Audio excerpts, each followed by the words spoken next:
there we go. That works. Sort of. Oh, wait, no, I can do that.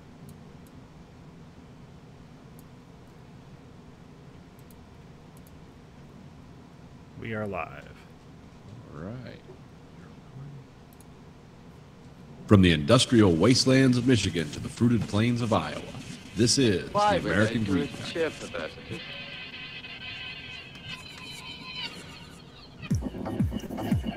You are the dead. Remain exactly where you are.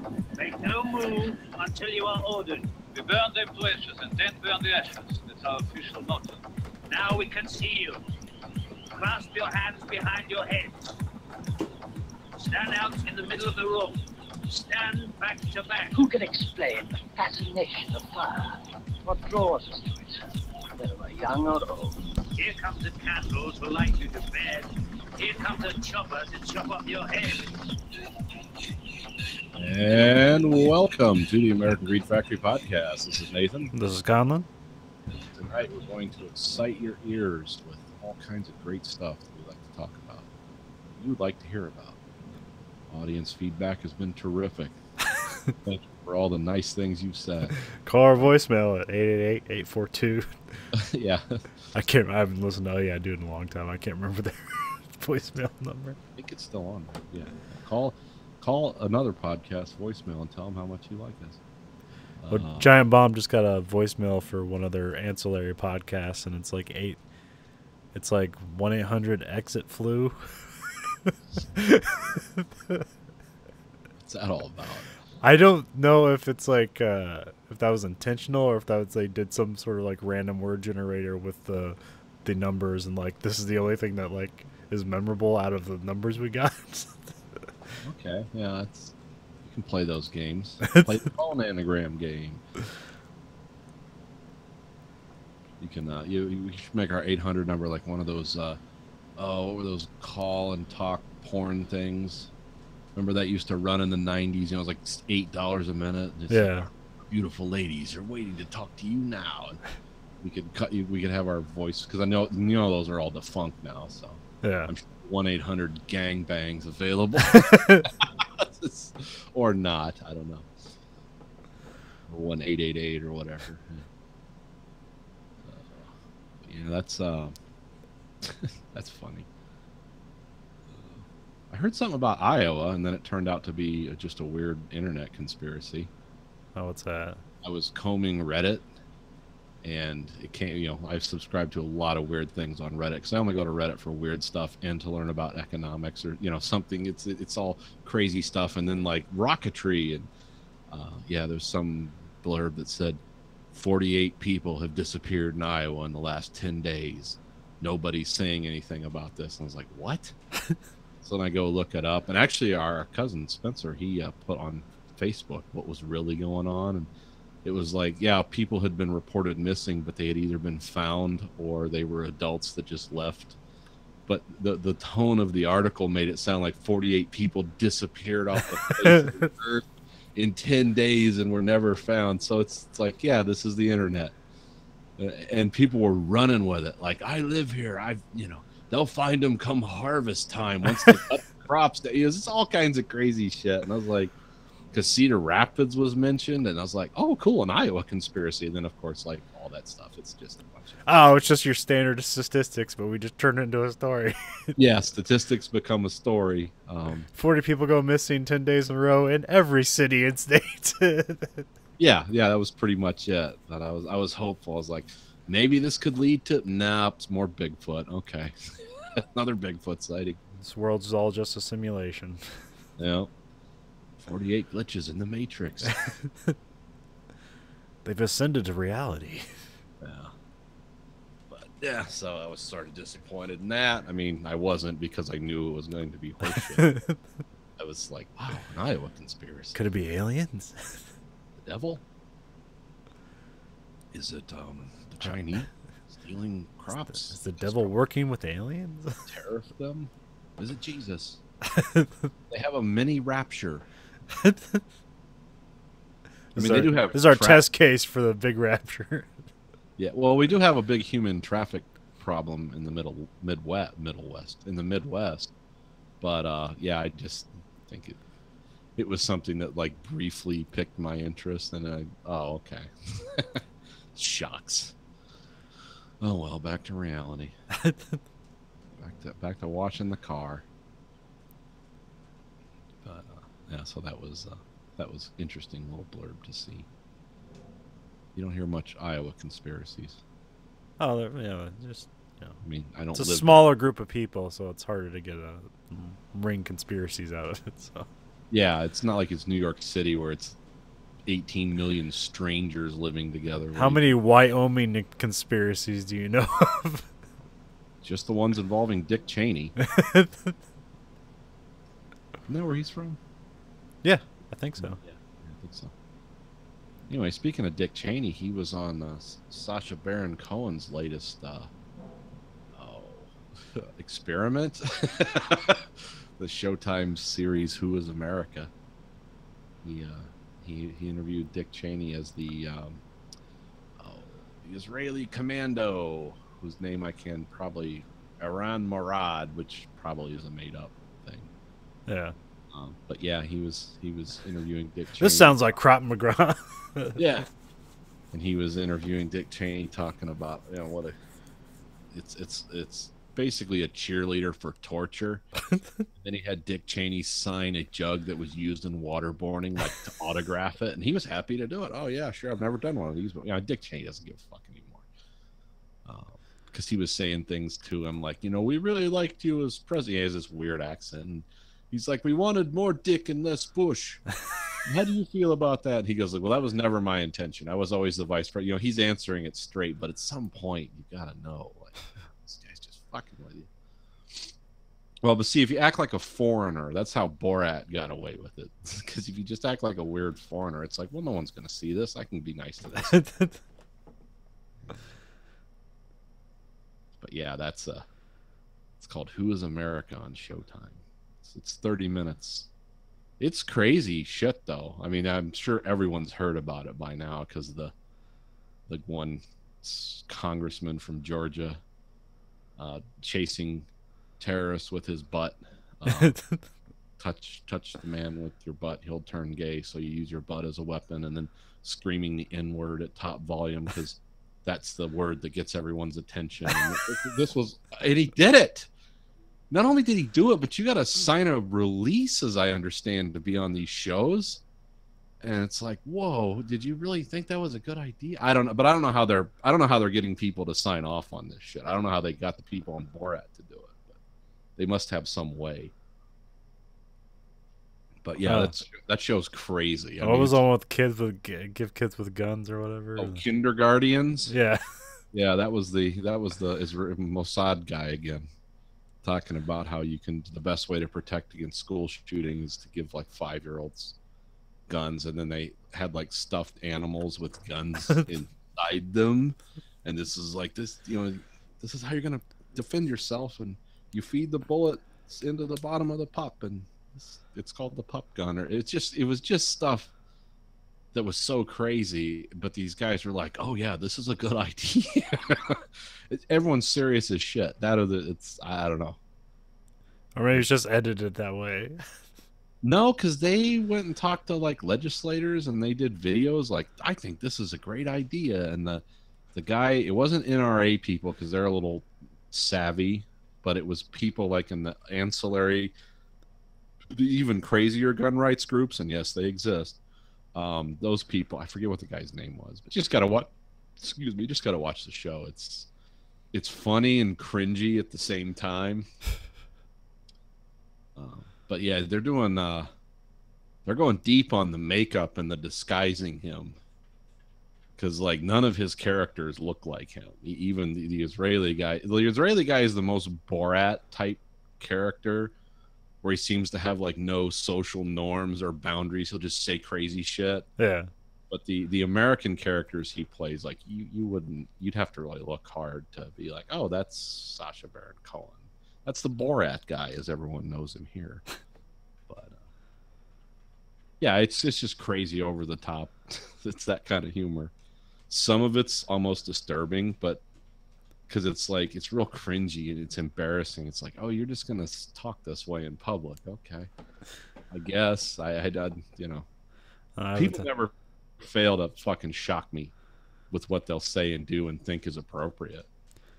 Sometimes I just can't watch shows like that because it's just like too almost embarrassing for the other people. It's always I had a lot of trouble with watching some of these. It's like, oh god, this is bad. Because like I always hear like how genius Nathan For You is, but like every time I watch it, I just like I can't watch this person destroy themselves. Yeah. Sometimes on this show there's stuff like the stuff with the Israeli guy's funny so far, and I'm only 2 episodes in. The NPR guy, the first one was real cringy and weird, and I felt really bad for the people, but it's like, but they're stupid enough. Because if this guy walked up to me if for some reason, or if they said, yeah, we'd like to interview you and cajole you into saying crazy shit, first of all, I'd know who he was. I'd be like, come on, no one talks this way. This is fucking stupid. We don't talk this way on camera. Yeah, but some people, you got to find people that are true believers and want to share their message, and they'll talk on camera. So the first one he did was really embarrassing. The one he did where they wanted to build a mosque in Kingman, Arizona, which is like a super right-wing place, I guess. I found out from this show it was. And they brought all these, you know, typical Americans kind of that live in the more backwards parts of the American West is what these seemed like, because he was the NPR guy, and he's like, this is gonna bring tourism, and the Saudi government is going to invest $500 million into building the 2nd largest mosque in the world right here in Kingman. How does everyone feel about this? And of course these people are like, get the fuck out of here. Are you out of your mind? You know, because these people were articulating their points of view. It's like, when I think mosque, I think terrorist. And this guy's like, no, this will be a good thing. And then he had a picture of their downtown, and he's like, this is what your downtown looks like now. Imagine it after the mosque. And it was literally like dudes riding on camels. All the signs were in Arabic, and these people are like, no, no. And then the one guy, shockingly, said, you know, we have blacks here, and we tolerate them because we have to. We're not going to put up with this. It was like, this was a valid point. It's like, we tolerate some people's existence, but we're not going to put up with all this. And everyone in the room was kind of with him. Like, nobody was like, Jesus Christ, Bob, you just said that on camera. No, they're all kind of like, yeah. It was funny as hell, but yeah, some of it was. This is how something becomes a Facebook story. Like, they're going to build a mosque in my backyard. Oh, yeah. NIMBY. Not in my backyard. Yeah, you gotta. I just, I don't know. It was funny, but it was like, whoa. I mean, then that one seemed like danger. Like, I hope they got good security people around him, because this crowd was getting mad. And then he was doing weird stuff like, okay, I sense that there's some anger here. We're gonna sing a song that I like to calm. And of course, he was doing something weird, and everyone's like, "That's not calming us down. Would you shut up?" And it's like, oh yeah, get him. It wasn't as dangerous as like the Bruno stuff. How did he gather the crowd, or was the crowd just already there for something else? I don't know how this worked. This seemed like a focus group. Okay. Where they're just like, hey, we come in here, we'll give you $100. So I don't know how they lure people in. Yeah, all right, yeah. I don't know how and because I'm not sure how the shit works with releases. I don't know if they can sign the release before the thing, or they have to sign it after, or if they pay them money. I don't know. Yeah, usually it's after, but usually you have to be on camera. Like, yeah, I'm okay with that going out. You can see sometimes they have clever production assistants who will just like word things in a way. It's like, oh yeah, I'll sign that, and then they sign it. Yeah, I'm sure there's something, because this stuff always gets made. So, but yeah, some of those opinions were like, because there's nothing coherent, there's nothing thoughtful was said. Maybe there really was, and it just got edited out, and they just went for the crazy. Because these shows are only a half hour long, so these are 5-10 minute things. But the stuff with the gun people was like, when he was like, in our country, we don't give them guns between 1 and 2, you know, they call it the terrible twos for a reason, but 3 years old is a good time to start. And this guy was like, yeah, I could get on board with that. I said, what the fuck are you talking about? Yeah, my wet dream. Yeah. Everyone has guns. But yeah, so it's funny, but it's kind of a dark reflection of some very uncomfortable things too, which it's supposed to be. Yeah. It's not like unintentional that they're doing this. It's like that opposite of that one show, like What Would You Do or whatever that is. Yeah. The only guy that walked on him was Ted Koppel when he was talking to the conspiracy guy. Because this conspiracy guy was like, you know, Trump's inauguration was bigger than Obama's, and Ted Koppel was like, no, it wasn't. There's all kinds of pictures, and you can count people, and he's like, no, see, here's a picture, and the guy was holding up a sign, and it said 10:58 p.m. or something, and there was all these people there, and he was like, this was the rally even after Trump was inaugurated, and the picture was in the daytime, and Ted Koppel was like, that picture was taken during the day. It's clearly a daylight shot. He's like, no, there was an eclipse that day, and it's like you could see the sun at night. And he said something, and Ted Koppel's like, that doesn't happen. That's not what was going on. And finally, the guy kept calling. He's like, no, this is how it works. And Ted Koppel's like, okay, handed his computer back. He's like, I'm done. This is a waste of time. So the one guy that figured out, okay, this is because Bernie Sanders sat there and listened to him the whole time. Because it was something about there's the 99%, which you say is the rest of us, and then there's the 1%. But if we use math, we can make it was some convoluted thing to make the 99% and the 1%. It's like we'll all be 100%. And Bernie Sanders was looking at him like, what the fuck? But he didn't walk off on him. Because Bernie Sanders will just listen to people talk. And yeah, so I haven't seen the one with Sarah Palin, or that hasn't come out yet. So every Sunday night, I think. It's a good way to start your week. Some aggressively mean humor. So, but yeah, that was because I knew it came out. I hadn't watched it. I was like, well, everyone's talking about this. Let's give this a look. And yeah, it was pretty good. Said sometimes I like that kind of. I got to be in a mood for that kind of humor, though. It's not just something I want to sit down and chuckle at. Yeah. Because everyone just wants Borat too, and what they don't realize is like that won't work anymore. Roll out Ali G again. Everyone's forgot about him. Yeah.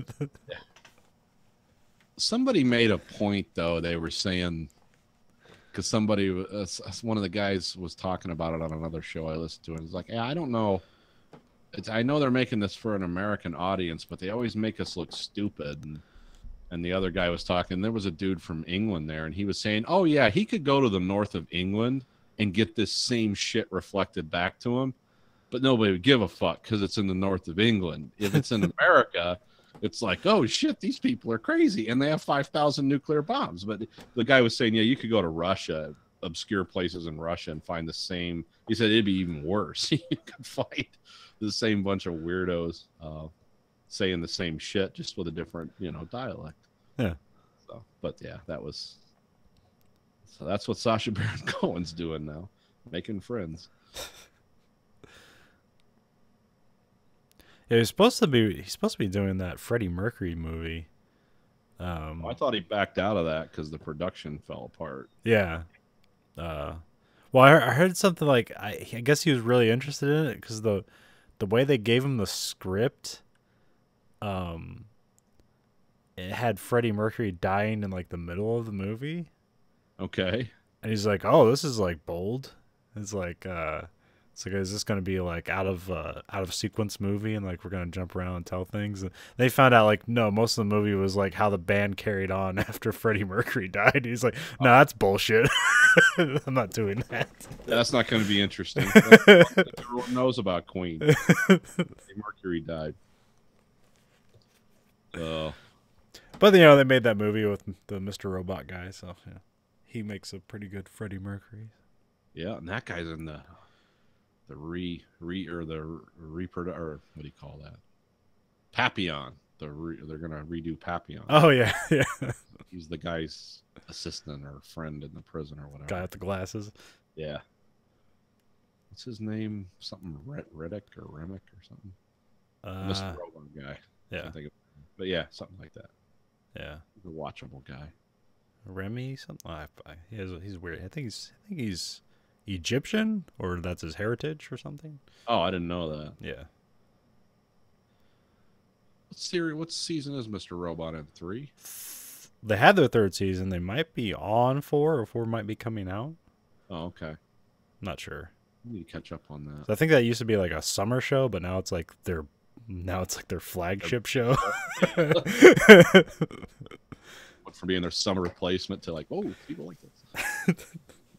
Well, they still got all their like suits and stuff like that, but actually, I think it's the only one left after. Like, 'cause they had like 8 shows. They had like White Collar, Suits, like a couple of Doctor ones, Burn Notice. Burn Notice actually came before all of them, but like Burn Notice was kind of a start of those kind of, procedural workplace dramas. Yeah, I remember you gave me a couple seasons of Burn Notice back in the days of DVD. Oh yeah, okay. Yeah, you did. It was a really good show.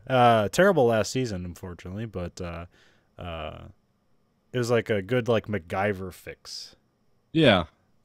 It's like, Yeah, you didn't feel like weighted with the burden of the world after watching it. It's like, oh, that's kind of cool. there haven't been shows like MacGyver in a while, and like here's one that's like a cooler version of it. Yeah. Because it's like how to do spy shit on a budget. Or I always thought it's like, yeah, this is really what most spies, this is just what it's like. It's a lot of dealing with people, a lot of deception, low-level deception. Yeah. Occasionally something big comes along. Well, like even though like the first episode, like he like duct tape makes you smart, and you see him, he's like duct taping a box on a wall. He's like, why the fuck is he doing that? And he's like, well, the drug dealers, they're gonna have like this big armored door, but they're not gonna splurge any money for the walls. Like, he shoots the guy in the leg like through the wall because the wall's not bulletproof. It's like part of it. 500-pound steel case door, fucking walls you could run through. Yeah.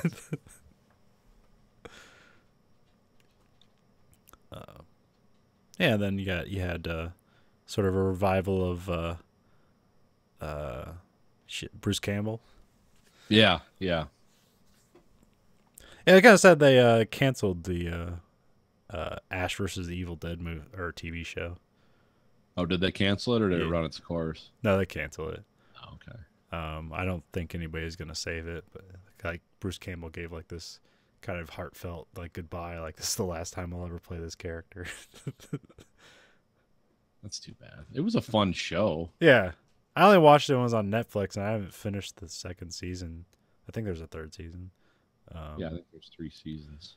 But yeah, I always thought it was like, it was well done for like an obviously cheap show. Like they're doing a lot with very little. It's like how everyone's like a loser. It's like they're all failures, but they have these big important roles to play. And it's nice to see fucking what's her name, Xena. Oh, Lucy Lawless. Yeah, she's good. Yeah, she was good in Battlestar Galactica. Yeah, Enjoyed her. but she's like she's not around much. But I don't know, maybe she just does a bunch of shit in New Zealand because they shot that in New Zealand. So She probably sticks close to home. Because if I lived in New Zealand, I would probably want to stay there too. It looks really cool. I don't know anything about it, but I know it looks like a cool. New Zealand and Australia do look like cool places. I don't think I could do the heat though. I'm not a heat guy. the thing about New Zealand is really the wind. Oh, it's the wind that gets you? Yeah, because it's on some parallel on the world where it's just like a gust of wind just constantly. Oh, okay. I think if you watch some Peter Jackson movies, I think some of his older stuff where like they didn't have like things that could they didn't have enough like the audio technology to like re-record audio and stuff like that. It's just fucking nothing but wind. Oh, okay. But it's on certain I think like there's some sort of mountain range somewhere that like if you're on the other side of it you don't get it, but if you're on the other side of it it's just nothing but gusts of wind the entire time. Buffeted into a mountainside. Yeah, that's cool. I guess their accents are different too when they get angry about it. Oh yeah. Yeah, you've seen Flight of the Conchords. Yeah. Not enough to tell, but it's like, yeah, okay, I guess there's a difference there. Seems more of a regional thing to me. But Yeah, I mean, yeah, you can kind of squint, and you'll be like, I think there's a difference. I think that guy's not completely Australian. He must be New Zealand. So that's something weird about New Zealand is like there was no indigenous animals on New Zealand. So really? they all had to be brought there. Yeah. I think the only The wrong shit there, and it like took over. maybe, but I think only birds maybe like the only thing, and they migrated for somewhere else. But yeah, they like brought sheep there and stuff like that, and this seems to work. What was the thing that fucked up Australia? Was it the rabbits or rats? Don't know. Because I know they brought something. Kangaroos. No. I think they brought something there that really fucked them up, and it was like something stupid like rabbits or something. Like we don't think rabbits are a problem, but that's because there's lots of natural predators here for rabbits. Oh yeah. I think you were telling me about that. Yeah. It was something nice, something like that. It's something like the predators there didn't understand the rabbits and didn't kill them, so they just like got out of control or something. Yeah. And rabbits have a habit of like fucking up gardens and things. Oh, rabbits will ravage any vegetable you leave out. They'll eat your flowers. We had the little bastards doing that with ours. That's when I put strychnine on. No, I'm just I just go out and shoot him in the head with a hollow point. 9mm out in the front yard. Bunch of rabbit corpses. My constitution says I can do this. It was threatening my life. The old South Park gag. It's coming right for us. Yeah, just hose it down with high grade gunfire. Yeah, there's actually people around here. There's been issues with people. They don't understand because if you go down my street and take a right, you're kind of in the country. But if you live here, there's a bunch of houses here and people in it. And people are like, oh, you mean I can't shoot a gun over there? No, you can't shoot a fucking gun over here. Like 20,000 people in different houses here. You're just going to blast away. I saw a coyote. Boom, shooting right from inside their house out into their backyard. It's like, yeah, you can't do that. This isn't, people come from different parts of Michigan where that's normal. Yeah, you can't do that in the Upper Peninsula where there's like one person every 100 miles. I know that becomes like a point where it becomes people. It's either somewhat true, but also you can make the story up. Because I remember in Cedar Rapids, we had a deer problem. And so, well, fuck, we'll just hunt the deer in our yards. But like, you can't do that. Yeah. Now I think you can. I think they allow it in some regards. I don't know the limitations of it, but yeah, they were talking about like, yeah, they had to like bring in professional snipers to get rid of the deer inside the city, and like we just paid these guys when people could have just shot them for free. Yeah, so you're missing something. They're professional versus Billy Bob. I know a girl that told me a story because she had the police out, and it was a true story. She was sitting there, and she's 6 months pregnant. She was in her house, and she said she was watching TV, and all of a sudden, she's like, and there was a stick out of my wall. I was like, what do you mean a stick? She goes, like a red stick. I didn't know what was going on. And so she kind of followed it around, and there was a perfect hole. Because, most of the glass or the windows on your house are made out of some kind of plastic or polyfiber stuff or whatever. They're not real glass unless it's an older house.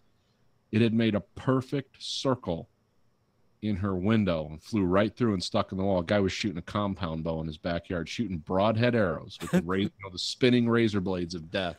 She didn't even hear it. She was standing there watching TV, and all of a sudden she said, there was this red stick. I didn't know what the hell was going on. And I started looking around. I just found this perfect hole in my window. And then there was a guy standing in the backyard, just continued shooting arrows. Like, oh, fuck, maybe it killed her. I don't know. Yeah, and the police came out and arrested him because they're like, you're a fucking moron. You can't do this. Especially now. I don't know why he was shooting a full razor head, because he was shooting a target. It's like, why would Yeah, you shoot well, yeah. I $50 don't a crack?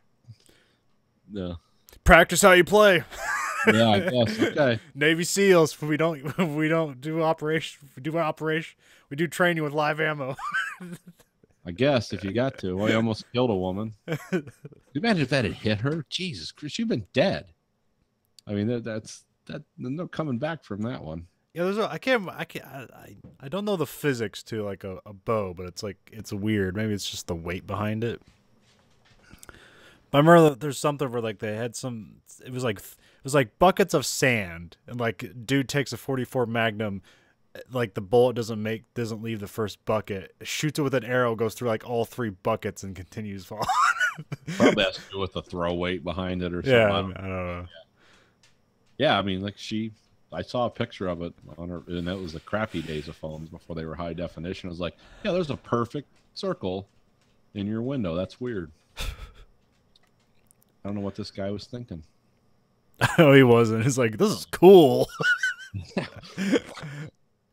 Well, then the crossbows they have. I want to get the crossbows they have now, but I don't have $1,500 or a place to shoot it. But they make a crossbow that it fits on the lower of my AR-15. Take the upper off and mount this crossbow on it. And when you cock this fucking thing, it comes with a tool, and it's spring loaded. And you're like, what? And it cocks it all the way back. But it's one of those weird ones. It's not like a bow. It's like the inverted ones. Yeah. Where it's like this. And it like I said, it's like $1,500. This guy was shooting target tips through bricks. He's like, watch this. But it's got the same trigger because it's just your AR-15. So if you run out of bullets, I guess you just pop this on, go to town. But it's like $1,500, and it's like, well, I'm not going to spend that kind of money. And where the fuck would I shoot it, and why? And put that one in your zombie apocalypse chest. Well, those things have to constantly be maintained and retuned. So it's actually bows and arrows are a bigger pain in the ass than guns, because guns aren't constantly under pressure. I mean, I keep mine taken apart, the ones like the 45 and stuff that have the springs in them. So, because you don't leave your magazines and shit loaded in those, because those springs will get desprung. But I mean, I guess you're a crazy person. I don't want to get a bunch of emails from fucks about guns. So that's just what I do. If you don't like it, do whatever the fuck you want to. Don't worry. I think Hickok 45 has like 10 million like YouTube followers. I think we're good. Yeah, I think we're safe.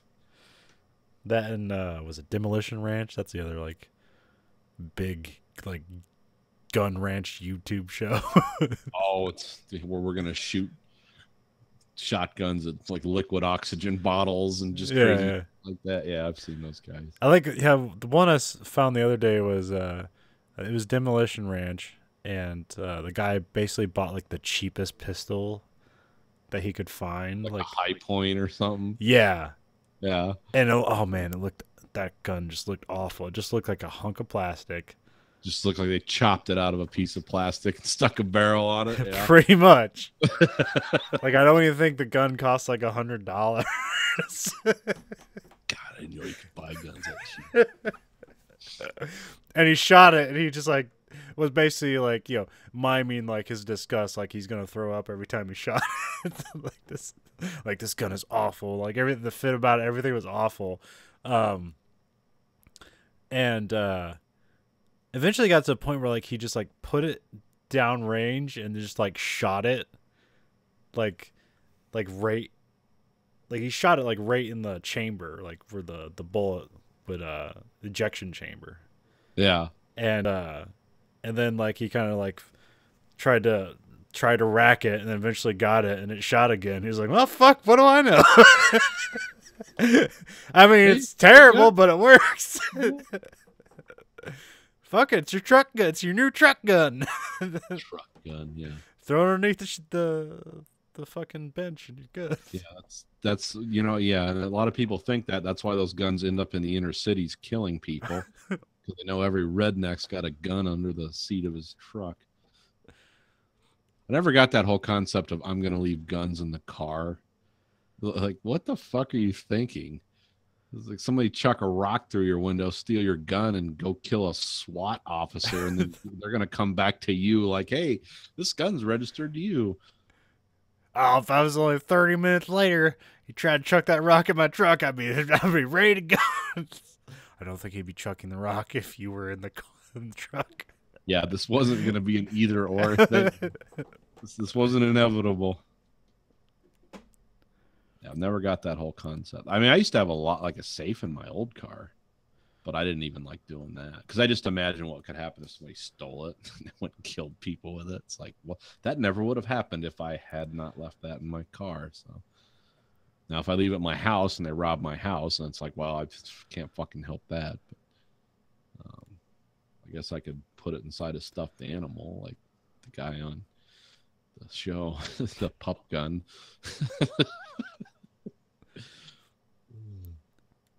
Wonder if anyone's ever done a credible home defense with a crossbow. Sure, it's happened. Yeah, probably. Country. Just a weird circumstance. Like, well, yeah, I don't think all I had was a crossbow. Spring into action with a crossbow. Unless it was a trap ready to go. Yeah. Like they taped it to the door or something, like the trigger. Some saw shit. Oh, you mean like in the yeah. That's pretty hardcore though. You go after someone with a bow, close range.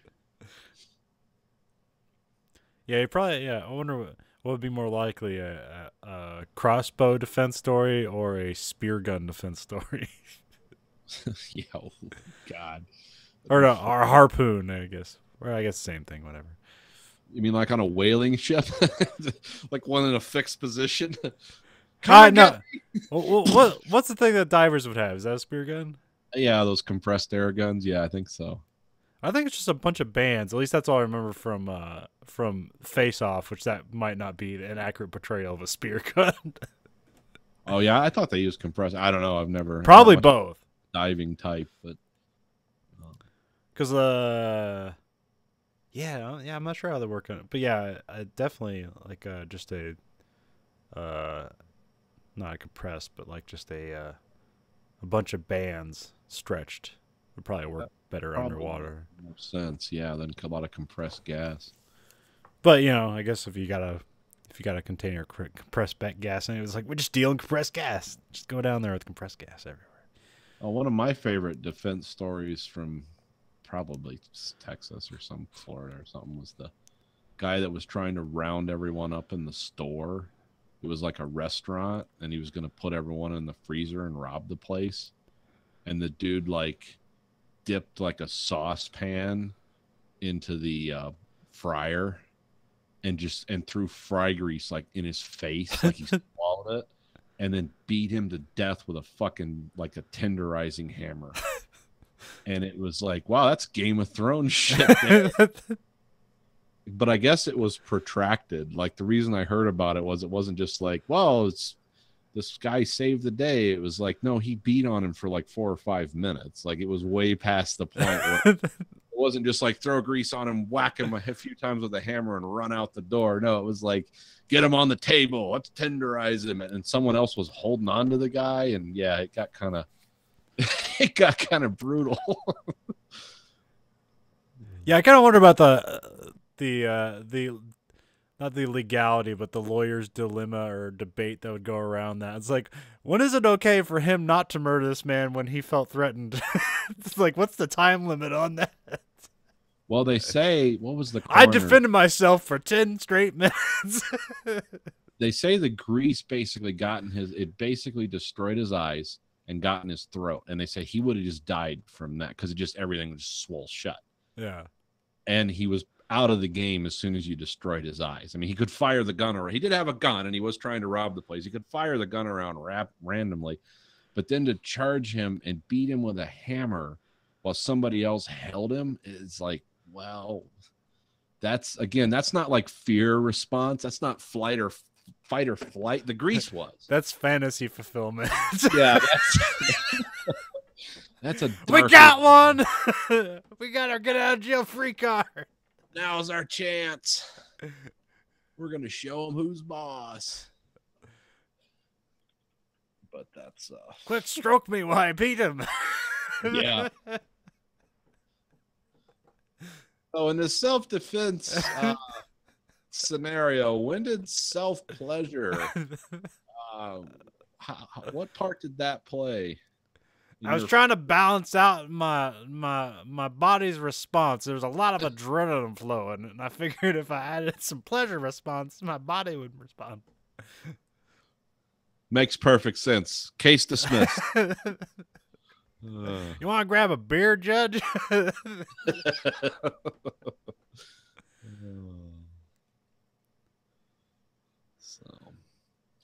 So you watched a documentary.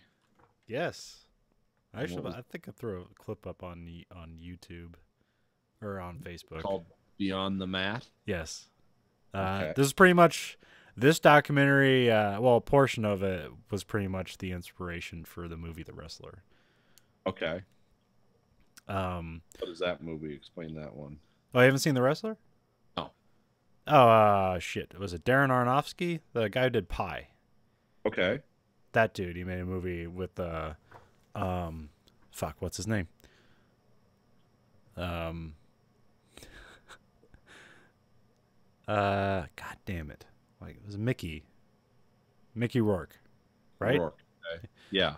Yeah, so in that movie he plays a wrestler, and it's just like it's a very good drama, but really dark drama about, and he is just a guy who's down on his luck, works at a grocery store, and then, for, once every week he goes out to, like, fan stuff and performs for like 100 people, and he feels like a god for like 5 minutes. And then, Okay. then when it's over, it's back to reality. already. Yeah, it's a good movie. It's a really good movie. So yeah, this I can't remember when this is, around 99, I think, when they filmed this. Okay. Um, It was an older documentary when I looked it up. I mean, it looks almost older than that. It was like late 90s, but you look at it and it might as well be the 80s. It's like it's like, this is weird. So it follows there's maybe 3 or 5 stories, main people. So like the modern day person, they follow around Mick Foley, Okay. who plays Mankind. You might remember him. Yeah. No. Crazy guy with a sock. The Undertaker threw him through a cage and threw him off the cage. That guy? No, it's not ringing a bell. Oh, but okay. It was never really my jam. So. Well, I figure almost everyone's seen that clip of the Undertaker throwing Mankind off the cage.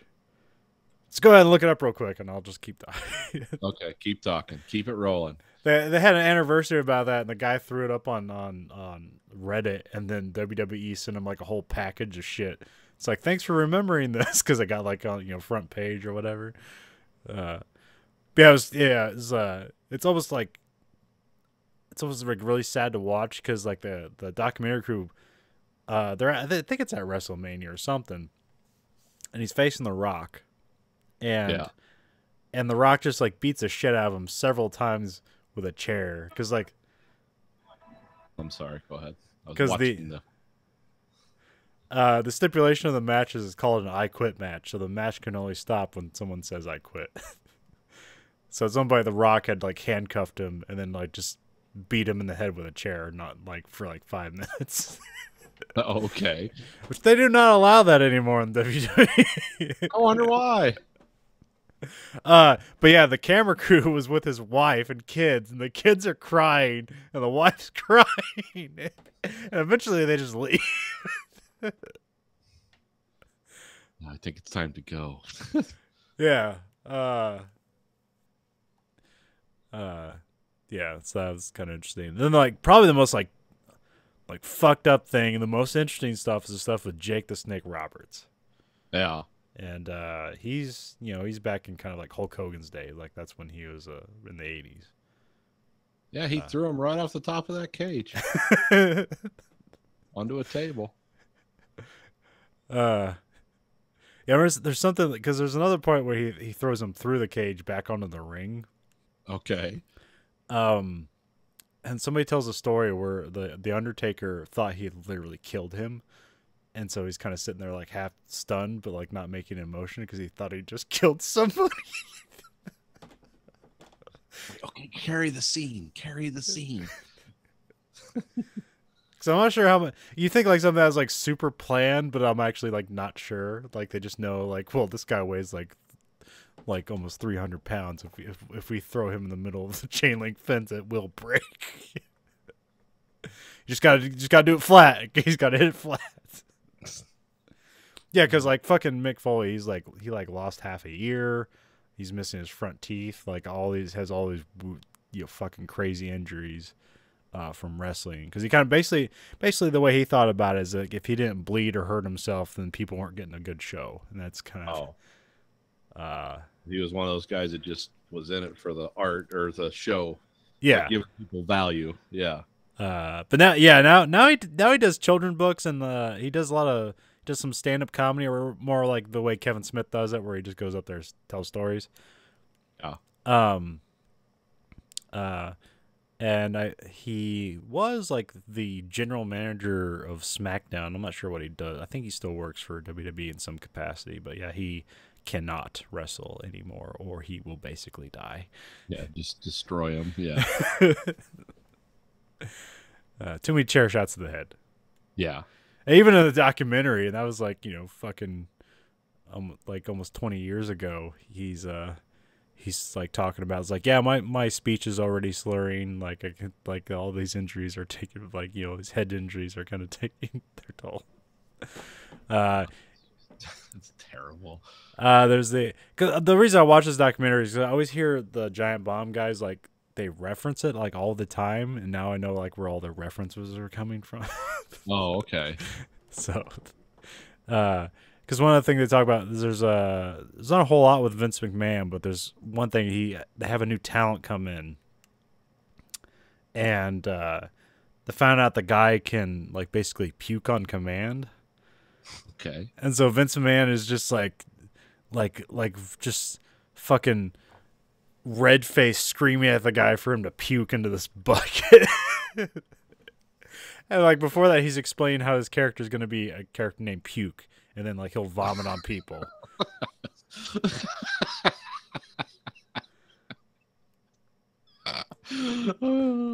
Fucking dumb as shit.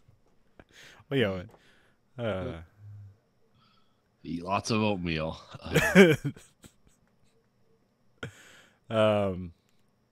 And then they follow some independent wrestlers around, and that stuff's kind of sad because they don't go anywhere. No.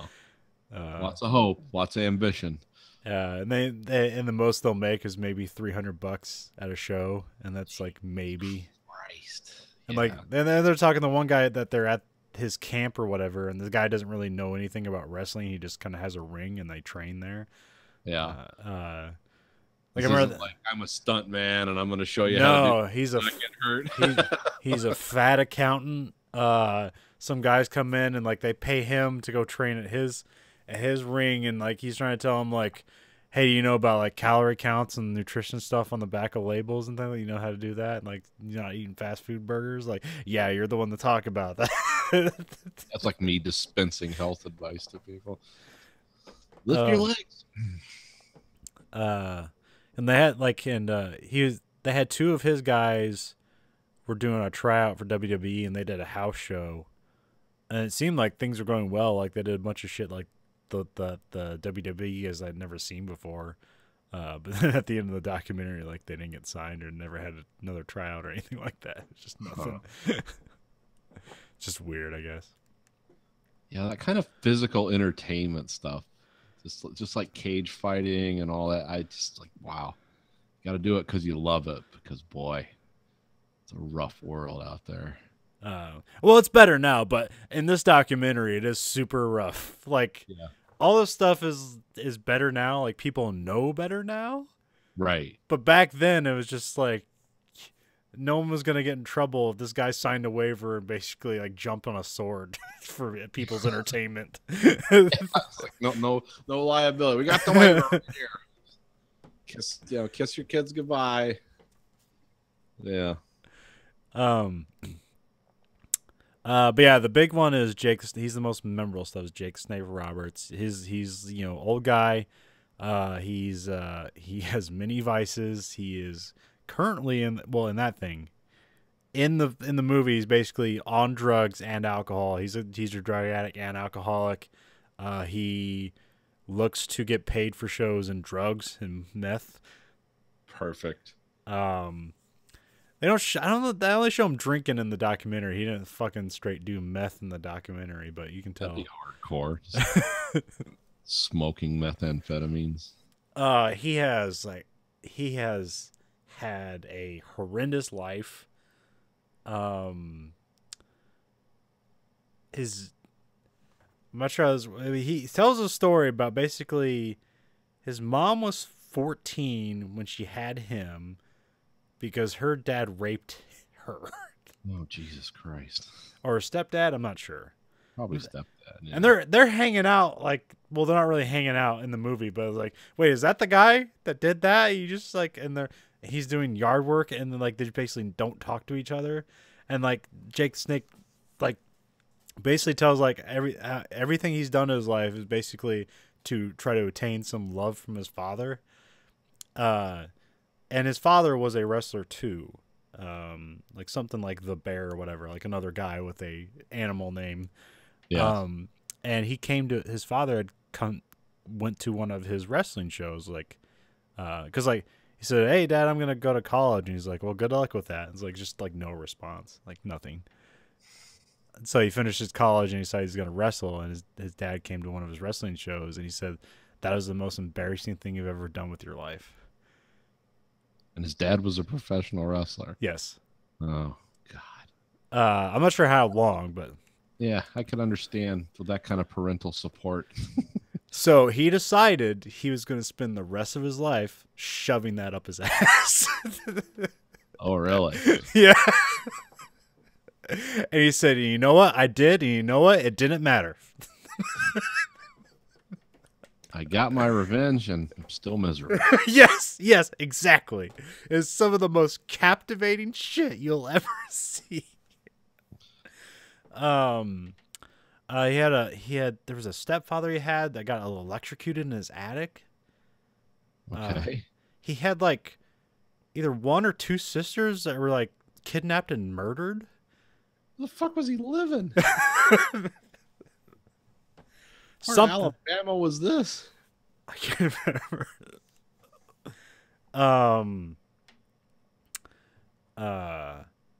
Yeah, and then like there's something that like one of the Giant Bong guys was quoting. He's like talking about like life on the road, and like he had a wife and he had a kid who's like basically they're pretty estranged.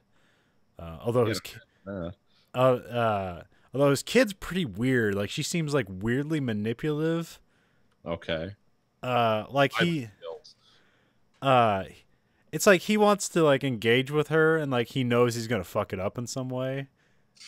He's kind of like out in the open about it, and then she's like weirdly is like, "I don't know if I want to be around you," and he's like, "Okay."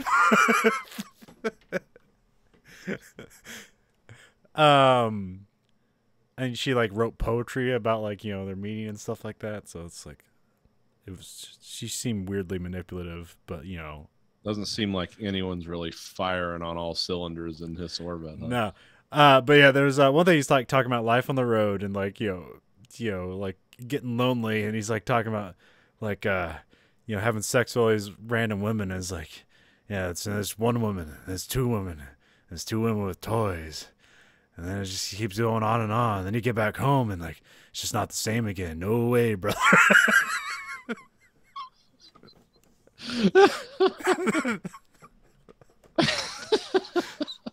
Then he'll just like suddenly like stare down at his coat, and he's like, what is this fucking chocolate?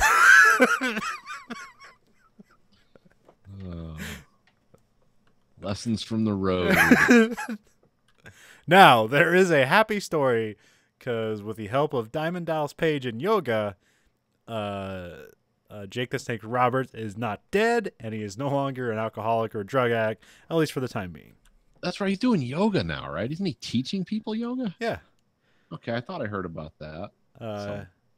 And he's done some voice work for some shows on WWE Network. They have an animated show called Camp WWE, and he plays a version of himself, at least voice-wise.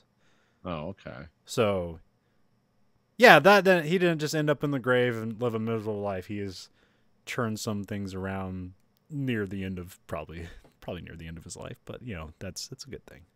Yeah. Well, that's. But that was not reflected in this documentary. No, this was like at a downward point. And the guy who they hired who could puke on command eventually was disabled or was paralyzed in a accident in the ring. So that would just became a blurb at the end of the documentary because they didn't get that far enough. It's like, oh, he's paralyzed now. Full paraplegic. He has regained use of his arms, though.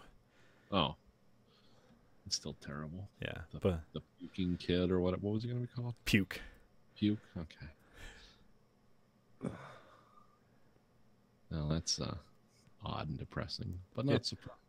Yeah, I sent on Facebook. I put up a link that they have just told the whole movie on YouTube. But I think specifically on Facebook that it starts with the Jake the Snake stuff,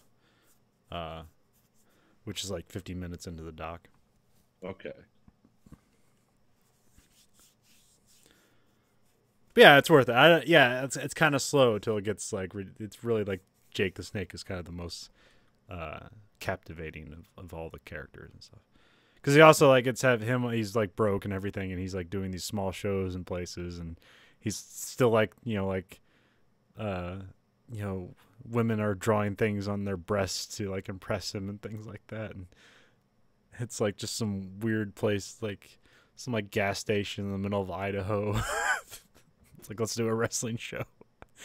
And he talks about like, he goes out and does the wrestling show, gets beat up and everything, is bleeding, and like and he's like and he's talking about like because of the adrenaline, like he doesn't feel anything, but as soon as he gets back to the hotel room, it's like it's all the pain comes back. Oh, that was the other guy. There's another guy. Shit, I can't remember his name. Terry Funk, that's it. And he was retiring, and so he had him go into the doctor, and they showed him like, well, here's your knee, and here's where stuff should be, but isn't there anymore. Yes, this is cartilage and supportive tissue, and you don't have any of that. So he was retiring. He had since retired like 5 times after this documentary, 5 more times. Yeah. There's a weird guy. I guess he was one of his old friends, and he hadn't wrestled for a long time, but he talks about how he like ate right and kept in shape, and he was like he's like a late 50-year-old guy, and he's like in swim trunks bouncing on a trampoline with like weights doing curls, and like that's his exercise routine. And he hasn't wrestled for 10 years. Yeah. So on the mat, check it out. Yeah. So tell me about The Sinner. The Sinner, another USA show. Okay. I forget that it's not a miniseries. They call it like a limited series event. I think that's what they call them now. Okay. Sort of like shit. What was that? The Night Manager. What the fuck was that? The one with Hugh Laurie and like gun running and shit. Oh yeah, the BBC one that what was that? Yeah, I know what you're talking about. I can't think of the name. I want to say The Night Porter, but I was like, no, not that. I think it's called like The Night Manager or something like that. Slightly different. Yeah. Let me look it up real quick. Anyways, yeah, it's a limited series on USA. The only reason I because I was watching wrestling on USA, I'd seen advertisements for season 2. Yeah. Well, actually, I wasn't really watching wrestling on USA. I was barely paying attention to it because it's awful. We got to keep up with the storylines. Yeah. Stay current. What are they doing? Oh, that's terrible. All right. We'll play video games till the next match is up. Oh, yeah. This was the guy. Loki was in this, too. The Yeah. Nightmare. I'm sorry. Anyway. It is Nightmare. Okay. So, yeah, I'd seen advertisements for season 2. And then on Netflix, they just added season 1. I guess it's based on a German book. Sounds about right. So it's very, it's kind of a cross between like, the girl with the dragon tattoo meets kind of like Gone Girl, Okay. kind of like just very serious drama Oh, okay. and murder mystery stuff. Because it starts out with just it stars Jessica Biel, and then you got Bill Pullman, and so Jessica Biel, she's has a kid and a husband, and then things just don't seem right with her. Like she seems to be distant, Right. and you don't know why. And then like one day on the beach, she like hears a song, and she's like cutting like mangoes for her kid, and then she just runs up and stabs this guy to death. Was she some kind of programmed assassin? That's what's great about this show, is that you start there. Oh, okay. You start out on a big conspiracy, and like how a lot of these shows kind of fall apart is they start with the little thing, and then as they dig deeper, it becomes a big conspiracy. Uh-huh. That's ultimately, it's like, oh, we can't solve this because someone's too rich. So here it's kind of works the opposite. It starts and you're wondering like, what is this big conspiracy? And then it ends up being something that's reasonable. You can understand why they follow all the things through, and you understand why everybody did everything they did. And this follow through is really good with this show. Oh, okay. But yeah, so she just murders this guy, and she doesn't know why. She doesn't know the guy. Yeah. And then, and she knows she murdered the guy, and so she is essentially just pleads guilty to murdering him. Now, here's the interesting, probably one of the most interesting things about the show. So Bill Pullman plays the detective, and he doesn't believe her. Now, he knows she killed him, Yeah. but he doesn't believe her reason, which is that she doesn't know. So basically, he goes out of his way to like get the judge to like hold off on sentencing till they can figure out what actually happened. Oh, I see. Which is seems kind of weird. You seem like, it's like, cops are busy. It's like this open shut case. We don't. Closed, yeah. So that's what makes this show like really interesting. So I don't know if this has something to do with like how some like detective or legal work works, or police work works in Germany, or if this is how things might happen. It's like we can't just like convict them even if they're like willing to plead guilty. Like we have to figure out why. Like it kind of seems like a waste of time. But here it's a very interesting like take on it. Oh, okay. And so like Bill Pullman basically goes out of way to investigate this, even though they know who, like what they know. It's an open and shut case. Who did this? But no, he has to figure out why. Investigating the who, we're investigating the why. Yes. Okay. So yeah, and they go in the backstory of Jessica Biel's character, and she comes from a very strict religious household. It's basically why it's she's called the sinner. Okay. She has a very sick sister. Basically, all her mom's love is devoted to her sister, and she bears the brunt of everything. So anytime her sister, I think they make the comment that her sister is born with a heart, basically that was made of Swiss cheese. Like that's what they thought. And she seems to be like coughing all the time, so she has some pneumonia or something like that. So seems like she's not long for the world. Right. Right. And so basically every time she does anything, she basically gets blamed for her sister being sick. Oh, this is God punishing us for your sins type shit. Yes. It's Okay. like one time, like her aunt gives her a chocolate bar, and she hides it. Like she doesn't eat it. She just like hides it in her room, and the mom finds it, and then she makes her like bury it in the garden because God will kill her sister if she eats chocolate. It makes sense, actually. Then at some point she gets so mad she goes outside, digs up the candy bar, and eats it just to hope that her sister dies. Go ahead, God, do your thing. Well, of course nothing happens. I wonder why.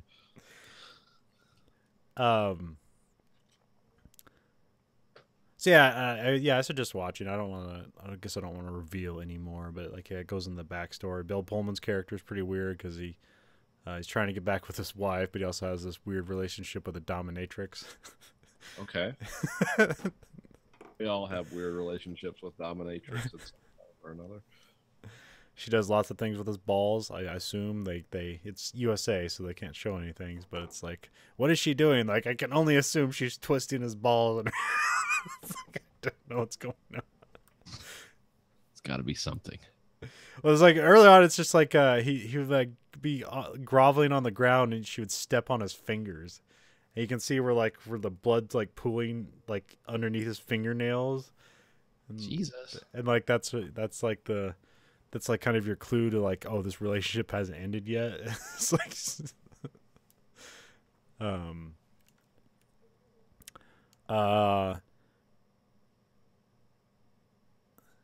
I really like the trigger song in the show, which is kind of weird. You have to get around. You have to like divorce yourself from the show to kind of enjoy the song. It's like it's called "Huggin' and Kissin'" by a band called Big Black Delta. Okay. And it's basically like a synthwave kind of new wave, like a new version of new wave. Okay. But it has kind of a heavy metal tone to it. Huh. Like it has almost like this heavy metal guitar riff to it. It was like, but not exactly like that. Not that crunchy, but in the synthy kind of way. Yeah.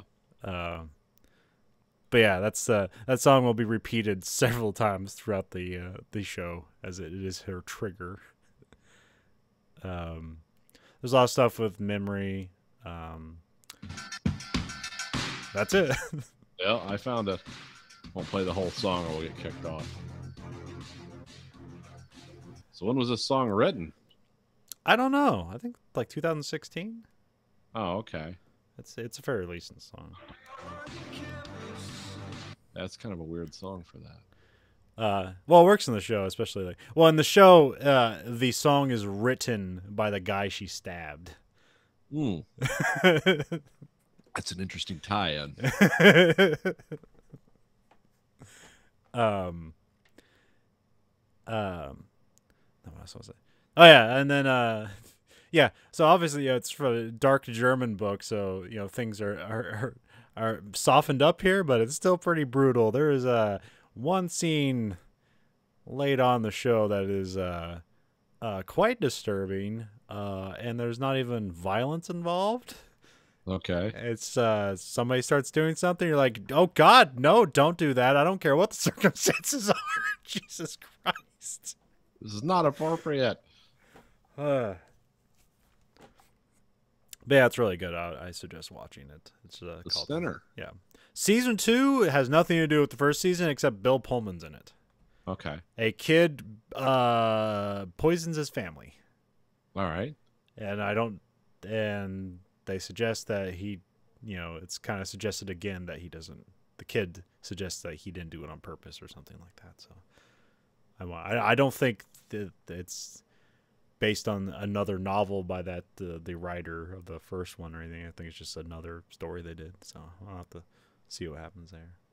How does this stack up to like True Detective season 1? Is it very similar? I don't. It doesn't. It's really good. It's probably not as fun. Okay. Yeah, not at all. Not fun. Like almost not at all. But like I said, like a very satisfying conclusion, or at least it's like, okay, I can see why everything happened the way it did. The conspiracy doesn't get out of hand. Like everything's understandable considering specific circumstances. Oh, okay. It also doesn't like necessarily get the weird mythos like with the Yellow King stuff. Like none of that stuff happens. Like the True Detective had a lot of shit going for it, but Yeah, well, True Detective almost implied like the supernatural was involved. yeah. No, it never was. But it was people so evil they were probably supernatural, but not really. So okay, any kind of crime story, that's season 1 True Detective, sort of my baseline. It's like, how does it compare to this?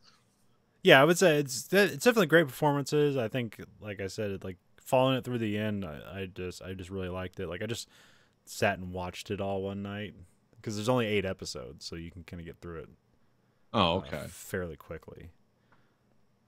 Yeah, I guess it was only going to be like a mini series at some point, like 4 episodes, but now it's 8. And Jessica Biel, like, she executive produced it and put it all together too. So she said something like she wasn't gonna wait around for good roles to happen anymore, so she just started going out there and finding stuff to do. Apparently, they like played one of the episodes at the Tribeca Film Festival and it won something. Oh, So, that's cool. yeah. But yeah, it's season 1's on Netflix, so that'll be the easiest way to watch it. And then I think season 2 is almost out or will be coming out. I don't think it's USA, so I'm pretty sure it's just a week-to-week thing. But yeah, I'll have to see what happens with season 2 because Bill Pullman's character is pretty interesting. He is a damaged person who seems to be pretty good at his job. Oh, okay. And then you have what was the other? Letterkenny, about the people in Canada. Yeah, have you ever heard any? Down in Canada, I've heard. Never watched one, but I've heard good things about it. Well, I think I've sent you a clip of every episode is basically 500 one-liners. Yeah. And then the episode ends. Like, that's pretty much the show, but it's enjoyable nonetheless. They have the first 2 seasons up on Hulu because, like I said before, like there's no like legitimate way to watch it. But apparently there's 5 seasons out there. Okay. Which I think they do like half seasons. They do like 2 or they basically do. It's like 6 episode seasons, so it means they're doing like 2 seasons a year technically, I guess. So it's okay. It's kind of weird, because they only have the first 2 seasons up on Hulu, and so I went back to Daily Motion to go watch the rest of them. So, and I'm guessing it must still be playing because I only found the first 2 episodes of season 5, and then like nobody else has pirated the other ones, or so it might be still playing through the 5th season. But yeah, there's not much to say. It's just like a ton of one-liners, like and they just beat jokes to death. Yeah, like on purpose. Yeah, pretty much. Like I remember this one. It was probably like 2 seasons, or maybe 3 seasons worth of a joke, and like the hockey guys, they get pulled up to senior hockey. Now this is a different term in Canada because here you'd think junior and senior hockey, that's high school. Yeah. But up there, like junior and senior hockey, that's like minor league. Oh, okay. But it's just a different name for it. It's weird, so it's hard to divorce it from it. Because they get called up to the senior team, and they're like the only guys that aren't married. Oh, okay. But then it's like the same like 6 guys or whatever, and like they'll say something, and then they'll say the next guy's name, and then they'll like pan over at him, and he'll say something, and they just say the next guy's name, and they'll just do that like 3 times in like one scene, and then like they did that for like 3 seasons. But it still worked because like every time they it was because it had a cadence to it, but every time they were talking about something different, so it still worked somehow. Huh. I remember that there's another weird one where Wayne's sister goes to the city. I want to say because they talk about going to Quebec. So Yeah. I think they're in the province next to it. So whatever province Toronto's in. So I think when they talk about the city, they're talking about Toronto. Oh, okay. I looked up a map of Canada to try to get that shit straight the other day, but I already forgot everything. Yeah. It's just a big empty place. But I didn't know how well, I guess not close is not, but I didn't know how like close like Canada was to like Detroit. Like it's basically just surrounded by half of Detroit, or half of Michigan's just surrounded by Canada. I could be in Canada in 30 minutes right now. Well, I thought there was like one bridge that goes there because I always heard about the Mackinac Bridge, but that go to the Upper Peninsula? Or Yeah, that's in the UP because in Detroit you have the tunnel, the Windsor Tunnel, and then you have the Ambassador Bridge, and then they're building a 3rd and a 4th bridge somewhere in Detroit. Yeah, you can get there. Yeah, I didn't know there was that. I didn't know there was that many connections to to Canada, and I didn't know like connected directly to Detroit too. Like I didn't know that. Because like when you see a map of the United States, they just cut off Canada, so you don't realize how close Canada is to Michigan. Oh yeah. I mean, totally makes sense because things have to divide up the lakes and everything. But whatever. The fastest, you can tell who the Canadians are when I'm going to work in the morning.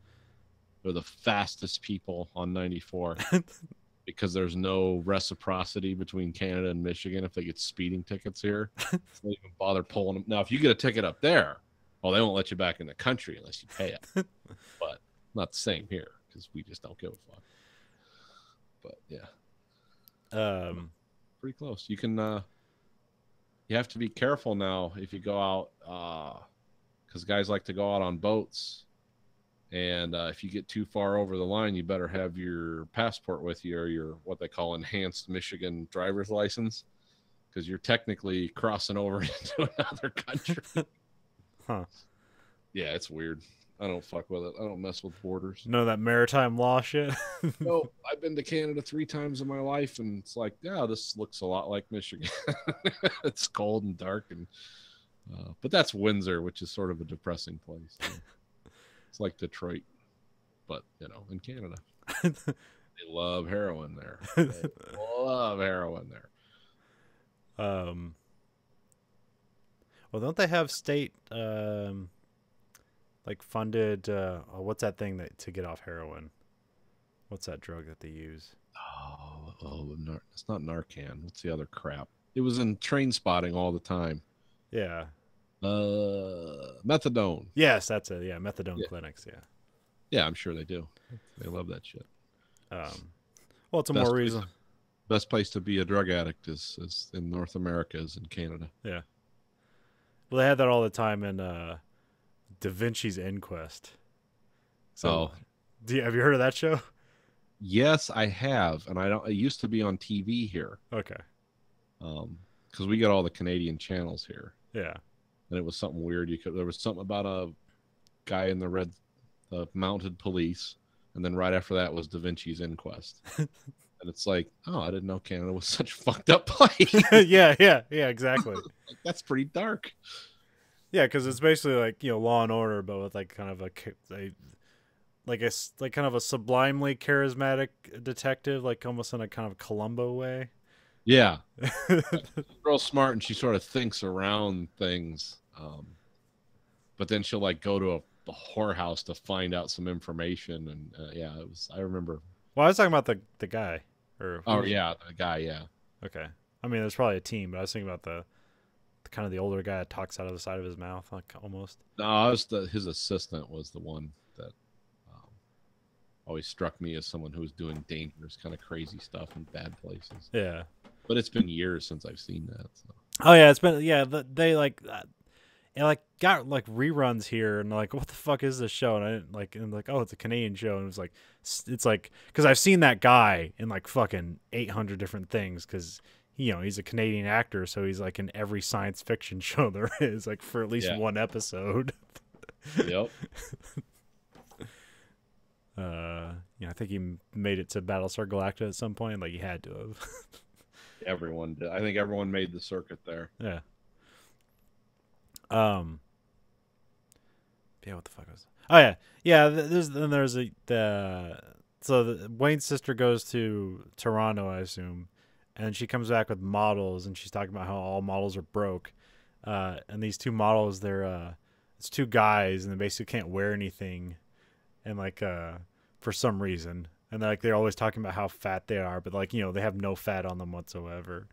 And so it's just all these puns about how fat they are. And it's if I was an American president, I'd be Abraham Lincoln. Just sort of weird deprecating stuff like that. Yeah, it's hard to describe the show other than you should probably watch it. It's pretty funny. And it's fairly short. 6 episodes a season. Although it's on Hulu, so it's kind of just go to Daily Motion and search for it. Then you'll find it all. I tried to give you guys money. You weren't on my platform, so I just stole from you. Sorry. Well, at least they made it to Hulu, so. Huh? I said at least they made it to Hulu, so it's an easier way to watch it and a much higher definition, better quality version to watch it. But otherwise, go to France's YouTube of Daily Motion. Is that France's YouTube? Yeah. I didn't know that. Yeah, that's basically why they can get away with showing a bunch of illegal shit on there. Oh, yeah. No laws. Well, not no laws, just no laws they care to enforce for Yeah, like no, just corporations. Who gives a fuck about those? We're supposed to give everything away for free here. But, well, we also have the best entertainment. Let's be honest. Unless you're into opera. What country has the best opera? I don't know. You just Italy. probably. I don't know. It's weird the kind of entertainment that like we think is great, and then other countries have entertainment that they think is great, and we're just like, what the fuck? But it seems like all our stuff gets played over there, but none of their stuff makes it over here because no one would care. I started watching this. I watched a comedy special on Netflix, and then the one preceding it was a Netflix special of a German comedian, like a Turkish German comedian, and it's all done in German. I was like, why did they suggest this to me? But it was interesting, although I didn't really finish watching it because like 20 minutes into the episode, she's still talking about like how weird it is that she has a Netflix special, and she's talking about all the differences between the people in her crowd, which is fine. That was like actually kind of interesting because like her crowds are super diverse because she's Turkish, but then she's asking like, sorry, where's all the like the Turks in the audience, and they cheer or whatever, and then it's like, how about Iranians, and they all cheer and everything, and then there's the regular German folk, and then some other group, the Kurds, the Kurds, Yeah. and then it's like, oh, that is a weird assortment for your audience. Yeah, that's a strange. What do you call that? Gathering of. No, there's a name for demographic. Yeah. So how are you with the Turks? Strong. Kurds, yep. The Iranians, yep. And the Germans. Yep. I believe they did it in Hamburg. Oh, okay. Which I no tension in that. think that's in southern Germany. I forget all about it. I don't know. I don't. I'll never go there. I can never afford to go there. I don't care. Denmark's Germany's hat. Yeah. It's whatever. I'd like to go there at some point. Just I'd love to go to Europe. I'm just never going to be able to afford it. Talk like a. Well, I mean, there's ways to have it not be super expensive. You just. I mean, there's 2 places I want to go. There's 3 places I want to go to England. I want to go to Ireland, and I want to go to Chernobyl. Those are the 3 places. Well, you're not doing all those in the same trip. Maybe England and Ireland, but not Chernobyl on the top. There's a cherry on top. Yeah. Well, I wouldn't. Even if I had the money, I wouldn't go to the Ukraine right now. They're in the middle of fucking war. Some kind of war. They're in the middle of something. Yeah, I'd like to go to Ireland and then Germany, so I can sound like a mentally disabled kindergartner trying to talk to the people there. Oh, okay. I would just run around. Look, I'm using German, like not well. I'd just run around screaming at people in English. Why don't you understand me? Oh, we can. I just don't care to. Fucking country is this? You'd just be the ultimate ugly fat ass American. It's like, we're just playing a role. We're not really trying to offend you. I think it's weird is like the Danish, like they speak a different language, but it's like a combination of German and like their language. Yeah. And so it's weird how you can hear them speak and you think you're listening to German, but you're not. You can just pick up on some of the words. Like, that's a German word. I think I know what they're talking about. And you have no idea what they're talking about. Well, it's like the people around. You don't run into it a lot, but you do run into it. The people that I told you we have a bunch of South Africans here now, right? No. Yeah, we got a bunch. They came. It's something with the auto industry. They closed something down there, and a bunch of them came here. And they'll when they're trying to talk shit, they speak to each other. And Afrikaans? Yeah, it's not Dutch, but it's something like that. But like every other word is close enough to English. It's like, oh, okay, you're not. I don't understand all the adjectives you're using, but yeah, you're basically speaking some variant. Some mishmash of English and something else. When they're being shitheads, when they need something from you, they speak just like everyone else. Well, it's some of the pervasiveness of English language. Even in that comedy special, like there's just things that popped up as English words because like that's the word, and then everybody uses that. Same thing happens in Japanese, where like it's a bunch of things you don't understand, and then it's like Mr. Clean. Yeah, I know that one. What about Coca-Cola? Throw me a life raft here. I can't remember. I saw some clip of like an English guy who spoke like perfect Japanese, and it was so fucking disorienting. Oh yeah. Yeah. And then but yeah, the thing was, it was heavy. They had to try to speak English, the contestants on the show, and like this guy spoke perfect Japanese, and just a white goon. It was disorienting, and then but then they gave him phrases, and like the one guy didn't do so well, but then the one girl, it's like she was just like, it's like she'd seen a movie of somebody say this phrase, and she just copied that perfectly. That's funny. What's Go ahead. Okay. No, I was gonna go say what you gonna say. Oh, I forgot. So go ahead. Oh well, that doesn't help. No, there's a guy I met downtown once that he does something for the university. I don't know what he is, but he's he's a white guy, and he's married to a Chinese lady, and he does a lot of shit with the Chinese engineering students that comes here, and he will speak. I saw him talking Chinese on the phone. I was like, that is really weird. I know what you're talking about, because it's like if I saw a Chinese guy speaking English on the phone, it's like, oh, okay. But when you see like a white dude, it's because I even asked him about it because we were in the same store. I was like, is that Chinese? And he goes, yeah. I was like, oh, wow. And I was asking him where he learned to speak it. He's my wife, and I've been over there a lot. And I work with the outreach program here at the university to help the engineering students graduate from college here. And it's like, oh, that's kind of weird. He goes, I don't speak it as fast as they would like me to. I understand what they're saying, and they understand me.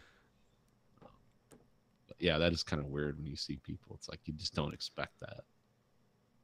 Or there's a lot of people that speak Arabic here that you don't expect. Yeah, because they look, because especially people like some of the Lebanese people don't look Middle Eastern. Yeah, there's break out in Arabic, like whoa. Yeah, that happened in one of my German classes. This chick who basically looks like she Southern California blonde, and like that's the way she talked, kind of that vocal fry kind of talk, like that. Yeah. Just bust out in Pashish or whatever. Like which is like on her phone with her mom, and like where the fuck did this come from? 'Cause she has like just long blonde hair. Looks like she's from Southern California. We're in a German class, and she's speaking some Middle Eastern language. Yep.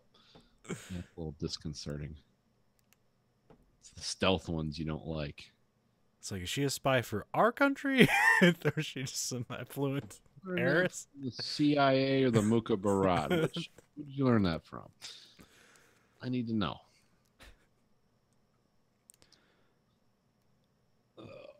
So anyway, we watched a movie. Oh, wait, we're not going to talk about that one. Oh, you don't want to talk about that? Well, I would like to, but we've done a podcast on Network. But oh, we're waiting for Andrew. Yeah, we're just waiting for Andrew. Okay. So we're not going to get it for 2 weeks? Oh, he's not going to be here next week either? No, he's got a party or whatever. Oh, that's right. Let's talk about politics now. Or you can prep the next movie, or you can talk about the Mission Impossible movie and why I should see it. Oh, yeah, I guess I did see the Mission Impossible movie today. Saw it with my son. This is Fallout. I wanted to get it right because all the titles run together to me. Yeah. But yeah, it was a very entertaining movie. There was nothing wrong with that movie. It's 2.5 hours, and it basically hits the gas right from the start and never lets up. Okay, that's good. I mean, it doesn't. All those Mission Impossible movies, they're kind of the same quality, especially the last 3. Yeah, like they're exactly what you expect. You're entertained. Tom Cruise does not age, which is always, it's good to see someone who doesn't age. Yeah, it's someone made the comment that like Tom Cruise is like 5 years older than what Wilford Brimley in Cocoon was. Yeah, it's weird like that. Now he did add $60 million to the production, but it was covered by insurance, so it didn't count against him because he did break his ankle and his leg doing a stunt. Okay. And they were on hiatus for like 7 weeks, but they had to pay the crew because they just go get other jobs. So that cost a fortune, but that's, Tom Cruise is going to bring enough money. it's your insurance company's paying for it. And this But yeah, I mean, it's the same cool movie. And I thought it was funny that Superman was the bad guy. One of them. And it had, all the ridiculous fights, and Simon Pegg's, he's fun to watch, and Ving Rhames. I think this is all Ving Rhames does now. Yeah, He goes up probably, to one yeah. of these. It's like, that's it. I wasn't too big on the last one, Rogue Nation. Like I just vaguely even remember anything about it. I remember it being like having fun, but just kind of like, and there's that plane scene, and that's all I remember of Rogue Nation. Ghost Protocol is really cool. Yeah. But yeah, I heard a lot of like, something Rotten Tomato comes out, it's like 98%. And it's like, this is a pretty big movie to get that high of a score. I mean, there's ways to juke the score around, I'm pretty sure they're doing, but like, that seems pretty overwhelmingly positive. So I guess I got to go see this movie now. Yeah, it's good. I mean, again, it's not going to make you like rethink your life or anything. No. Just a cool movie. There's ridiculous fight scenes. Yeah, I saw they had an extended scene on during one of the WWE shows of the bathroom fight, and it seemed to like get pretty extensive. Somebody just throws a guy through a wall and a mirror at the same time, and Oh yeah, fighting with pipes and shit. And it's like Chinese guy. I forget. I don't know. He had no real part in the movie. He was just this guy. yeah, Yeah, he was a complete badass. Like he beat the shit out of Tom Cruise and the other guy at the same time. yeah. And Henry Cavill just like cocks his arms and gets ready to fight. Yeah. I saw that Justice League movie. Oh yeah, what'd you think of that? It wasn't good, but it was like had potential. Yeah. So I mostly just watch it for curiosity. Is like, all right, which scene was directed by, I forget his name, the 300 guy, and then which scene was directed by Joss Whedon? Snyder. Yeah, Zack Snyder or Joss Whedon. Yeah. There is, because I know they lightened up the color scheme in the movie to make it brighter, which I'm not sure if that was a production mandate or if that was a Joss Whedon thing. Because there is an astounding gap of quality in the special effects in this movie. Oh really? Yeah, it's like that was a good effect for 2002. That's weird. Wouldn't expect that. Yeah, and most of it's awful. Some of it's good. So I think like because they result of the chaotic production or just $80 million of reshoots. Maybe like they only had so long to put it together. I think also because they brightened it up, and again, I don't know if that was a production or a director mandate, but you have to imagine that the special effects they were working on were meant to be done with a darker scale and might have looked better. Okay. The villain is super boring. He's just a big bad guy that wants to destroy Earth. Standard villain. Yep. And then, they have to gather, Batman has to gather everybody together to help destroy this guy. Yeah. There's points where it's like, it's kind of fun. They're kind of punchy. They have jokes and stuff like that. Especially near the end. I try a little too hard to make Aquaman cool, but still think he's cool regardless. Yeah. There's a fun scene where he's like, kind of like pouring his heart out. It's like, well, I guess we're all gonna die, but it'll be a good death. And he's being like uncharacteristically open about things.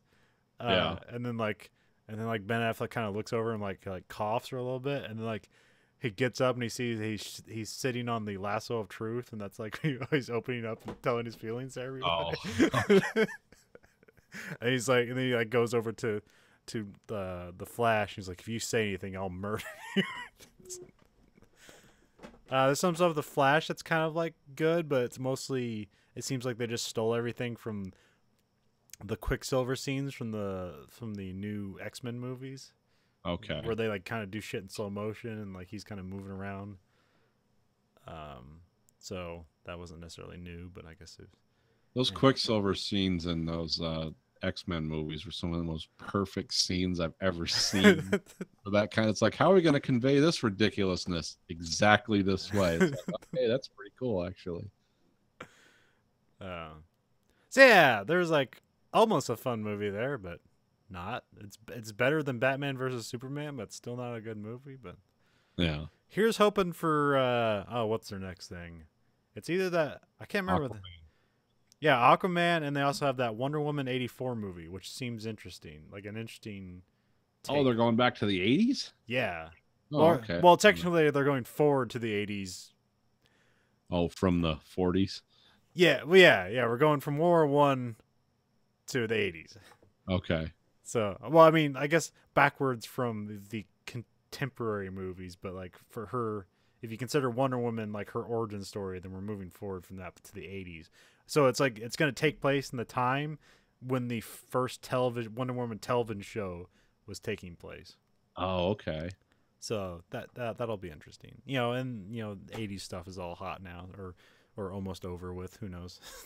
It's 30 years is the arc. Usually things that happened 30 years ago. Because in the 80s, they had a lot of 50s nostalgia films. Yeah, that's true. So, and then in the 90s, it was a lot of 70s. Or the early 2000s, we were in the 70s. Now we're in the 80s. Then it'll be the 90s, which will make me feel like shit. It's like, I fucking grew up. They made a 90s television show on Netflix, but apparently it bombed, and they're not making it anymore. So. Oh, okay. I can't remember what it's called. It was like Hate Everything or something. I can't remember. Biggest 80s 90s nostalgia show was for me was Portlandia. That was the first season. Like, yeah, this is what all the weirdos from the 90s, they all went to this city. Yeah. Is that still around? I haven't seen that. No, it's I think it's had its final season. I think they had 6 or 7 seasons. They're all on Netflix. Yeah. I watched like 4 of them. Yeah. I haven't finished it. I don't know. There's kind of a weird. You have to get. I was really excited for the first couple of seasons, but now I'm just kind of weirdly timid about like jumping into it again. Oh, yeah. It's like I know the formula, but I always still like them. Like they have weird, like 90s, like band people like just acting randomly in a scene or whatever. Just Kyle MacLachlan shows up. I think like Roseanne was the mayor of Portland for.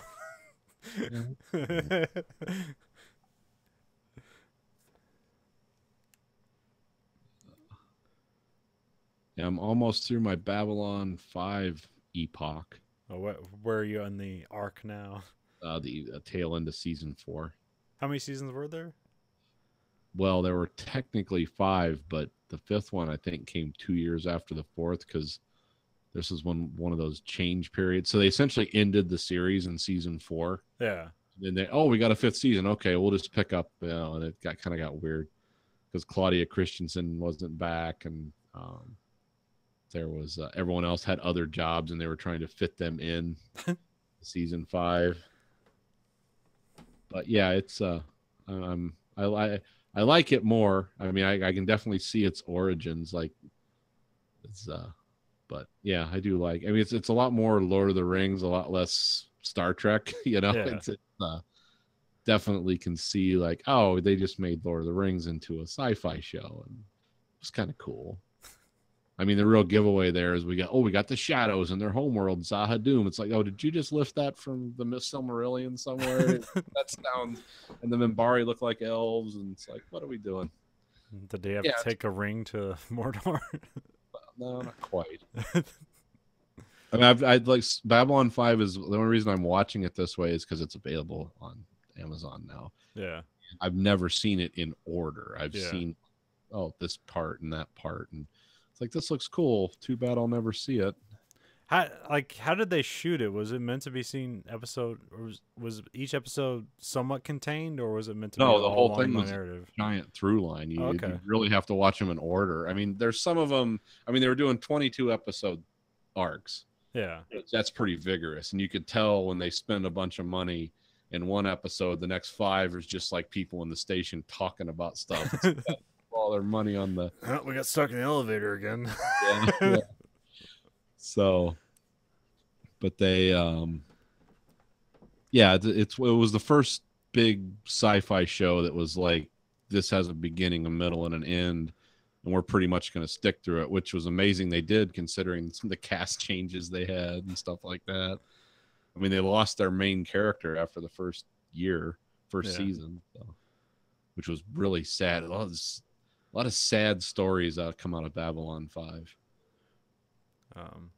Because Bill Mumy and Bruce Boxliners, they don't like to joke around about that curse of Babylon 5 because like almost all the main characters have died prematurely in real life.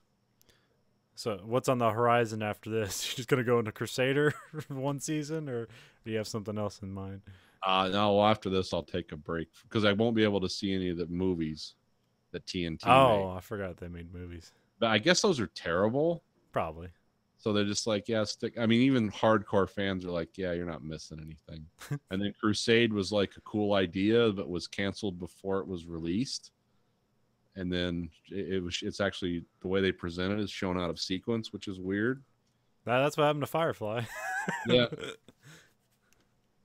So it was one of those things that it's like, I'll probably just stop. I mean, I can say I've seen it. It was one of those things that was like, oh, that's cool. 90s through 2000 sci-fi. It's different. It's not like everything else. We'll probably talk more about it after I watch it. But that's what I'm watching. Reading, I'm not really reading anything right now. Why am I reading? I still haven't finished We'll Save the Galaxy for Food. But I bought a couple. No, yeah, I bought that Doug Stanhope book, but I haven't gone through it yet. Oh, is that out yet? Yeah, it's out. It's only on Audible, I think. I think I have a few Audible credits. I might that'll always fill me with joy. Digging Up Mother was really helped my depression. Yeah, this is not Fame. It's his new book. And I picked up. Yeah, last ones I got I haven't read. I picked up Cryptonomicon. It's a Neil Asher. Neil Stevenson. Or Neil Stevenson. We still need to talk about Seven Eves at some point. Yeah, it's. Or we both just forgotten about everything. It took enough hard drive space up in my brain to keep track of what the fuck's going on. I got that Higher Loyalty book, but I never actually listened to it. Which one's that? This is James Comey book. Oh, okay.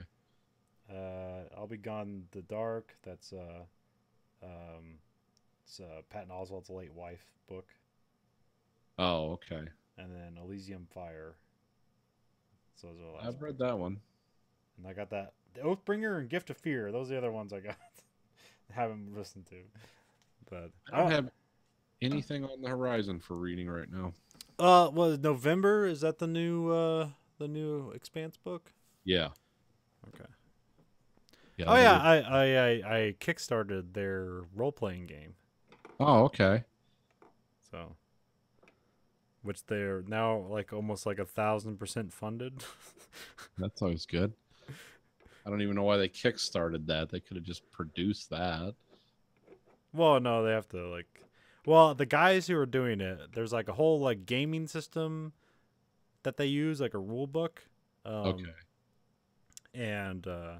And really, like all their kickstarting is the hardcover books. Okay. That's pretty much all they're kickstarting, because I think you will actually be able to just get it for free if you download a PDF from their website. But if you want the books with all the art, then like that's basically what you're paying for. So I went to the $100 tier so I could get 2 hardcover books of this fucking role playing game that I probably will never play. There's some good writing. Sometimes those role playing games have good writing, and it's Yeah. a good accentuation of whatever you like. Well, the the duo of James S.A. Coy, they will. I'm not sure how much of their writing or if they'll just kind of oversee some of it, because like one of the Kickstarter tiers is like they'll write a forward to the book. It's like, oh, so they're not writing the rest of this stuff. And then now it's just they're having sort of like prefab campaigns you can run through. Okay. Those are the next like reward tiers, and then it's like $100,000 for each reward tier. So they put like 8 of them out there. It's like, oh, we'll do 8 campaigns, but those aren't. I don't think those are gonna be part of the book. Those are just gonna be PDFs. Okay. Because they explained the whole thing is like, this is why it costs so fucking much to do a Kickstarter. So we're just gonna promise these books, and then everything after that's just all digital cherries on top. Well, that could be good.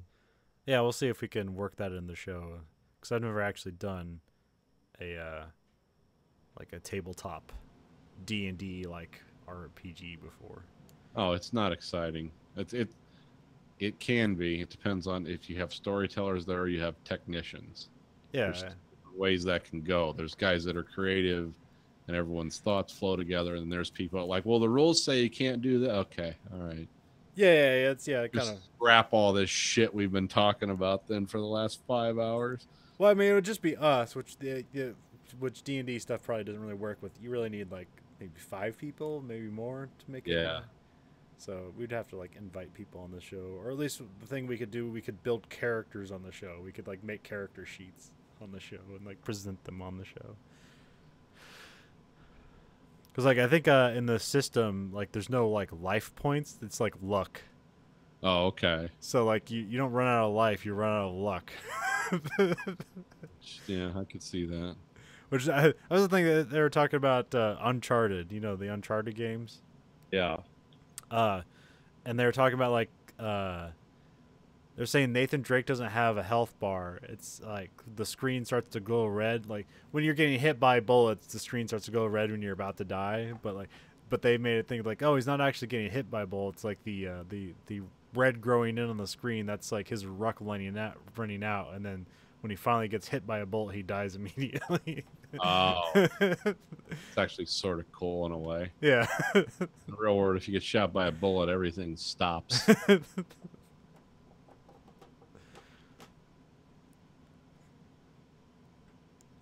Oh, so they're building this on a template. Okay, I see how they're doing that. Yeah. Yeah, it's funny how they talk about it where it seems almost like a video game. Like, this is built on an engine and all this other stuff. And it's like, well, I mean, all this stuff carries forward from D&D into actual video games, role-playing video games. But the way they talk about it is like almost the same as you would talk about making a video game RPG. But which makes me slightly more interested in actually doing it. Yeah, because they used to have, like, when I was reading this stuff, they had, like, Steve Jackson just had a generic system that would fit over anything. Yeah. They got some big names, like, they got Star Wars, I think. And then, like, Star Trek had one, but that was the FASA group. And it was just all D20 dice rolls and statistical engines and stuff. Yeah, and then, there's always the different kind of D&D rule sets. I'm not sure what the current one is, but like there's a lot of games that they license the D&D rule set to their games. Oh, okay. Yeah. And there's a lot of stuff out there for free. There's I can't remember what it's called. It's like Burning Wheel or something like that. And there's something like the only way to advance in the game, or the only way to get experience in the game, is to actually like lose. So it'd be like actual experience. So you have to like die or whatever to like fighting to actually gain experience, which I thought that sounded interesting. I've seen the Giant Bomb guys. They do the Beast Cast. They do every Christmas because they're not there at the office. They try to always have a podcast every Friday. But because they're not there on the holidays, they record a D&D session. Oh, okay. And those are pretty funny. And also I'm always at the Harmon Quest. That's always a really funny show, which is basically an animated version of a D&D session they're playing. Oh, okay. Which they used to be on CISO, but that doesn't exist anymore. So now they're on something called like CRV. It's like a anime thing. Okay. Now, what happened to CISO? I remember a lot of comics were doing Oh, it just went under. I think it was only backed by NBC, and nobody really. I subscribed to it for a little while, but I only subscribed to it for Harmon Quest and Take My Wife. Oh, okay.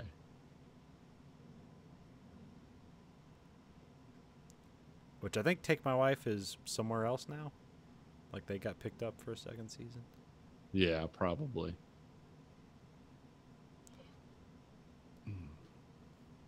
Yeah, that looks kind of cool. We'll have to see what comes out of that. The Expanse role-playing game. What's old is new. Well, yeah, like I said, I'm never really interested in fantasy stuff. Right. But if you make just a slight bit science fiction, suddenly I'm interested in the exact same thing. So. Well, a lot of people don't realize, like, Warhammer and all that stuff start out as an RPG. Yeah. Then it became a tabletop thing. Because I remember I had the original, like, RPG. Yeah, that stuff's like pretty big now, or at least they've made it a way that you can almost do self-publishing RPGs out there now. There's a lot of interesting stuff out there now. It's just not like a space I'm in, but when I went to PAX, like they had like whole like rooms set up for that. It's like, hey, check out our new D&D game, and like you can do a demo and stuff like that. And but like I don't have enough like friends that would actively want to do that to make that interesting at all. But they actually have some like web stuff that'll help like facilitate it. So like we could do on the show, and like the dice rolls would be handed in this like web application where like they do the dice rolls, and it'll do like you enter in your character sheet and stuff like that, and so it'll just handle all the math for you. So it makes it like pretty quick. That sounds like something I need. Instead of trying to figure out the math. The only thing I don't know is with this Kickstarter is I don't know what dice you need, or if it will come with dice. It'd be nice if it came with dice. That'd be a nice Kickstarter reward, but maybe they don't. There's probably better dice out there rather than have them make it. So Yeah, that's more of a manufacturing thing. They have a lot of those different dice. They got some they're like 100-sided, you know. Yeah. But you have to use different dice, don't you? There's like you have your 20 die, but then you have like a couple other dice you need, like a 6-sided dice and then like an 8-sided dice or some shit. And yeah, you've got the pyramids, the I don't know. I used to call them like you got the rounded ones, the pyramids, the tops. What do each of them do, or like when are they used? Different. They're different multipliers, different abilities. Oh, okay. I can't remember how all that stuff works, but it's like because there's a lot of 6-sided regular dice used too. Yeah. But it's just for I think you can incorporate them at different times for different results. Yeah. Like if you're really going out on a limb, you can go with a larger number set so you can reduce the potential damage and failure itself. And because they used to have them, what is it? Because Axis and Allies uses those multi-sided dice now. Oh yeah. Yeah, they started doing that. The biggest ones I've ever seen in real life are like the 30-sided ones. What's that, like the size of a golf ball or something? No, just like a little. Actually, they'd be about that big. Okay. But little pyramids stuck together. Huh. Yeah, but they have different ones for different effects, and that's what the mass players really get into. That they could tell you a lot more about it than I'm just kind of fucking my way through it. What I basically remember, because all the stuff like that I did with my friends, I basically just told stories. It's like I'm not gonna kill your character. We're not, trying to build something here. We're just having fun. Well, yeah, and the ones I listened to, like the giant bomb ones, the guy who was the DM would even if they've like failed something, like they wouldn't have them like die outright. They just have them like comically fail in some way. Yeah. It's like, well, you're out of the fight, but you're not dead. Yeah, some people, they like the brutality. Well, yeah, it was that well, I mean, I guess not famous, but there's in the Masters of Doom book they talk about the D&D campaign that they run for almost like 5 years. Yeah. And like this guy tried to get this magical sword, and he ended up destroying the whole universe because he didn't roll whatever he needed to roll. He didn't get it. Didn't roll a D20 defense roll. And And so basically, it destroyed the whole world, all their characters, and that was the end of the game forever. A game they've been playing for 5 years. yeah, that tends to piss you off. Well, no, that's just the way it had to be. Yeah, there's no choice. I mean, you have to suffer the consequences, and the consequences was the end of the world.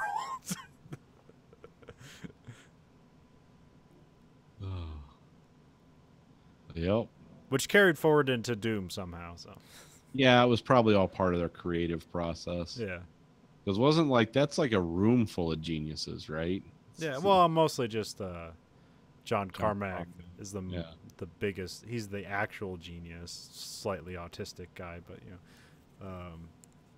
but yeah, everybody else is top of the game too. Well, I must say the biggest thing about John Romero is that he could do it all. Like, he was a good programmer, wasn't the best, but he was a good programmer.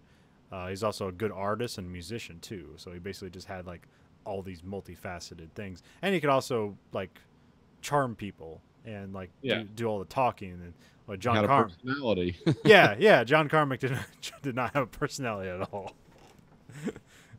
Or at least it'd be hard to bring out. Yeah, it wouldn't occur naturally. Yeah. Yeah. Yeah, I mean, there's tons of. I like the guy that they hired who was a Mormon, and John Romero was worried about like, but you're not like a real Mormon, right? And like, he like lifted up his shirt, showed him like the special underwear he's wearing. He had like fucking 6 kids and all this stuff. Just like Mormon to the bone is like, we're making like this demon game, right? It's like, yeah, but in the game you're killing demons. What's the problem? It's like it's God against the evil. It's like, we're good. That's funny. Show me your magic underwear. I could see it.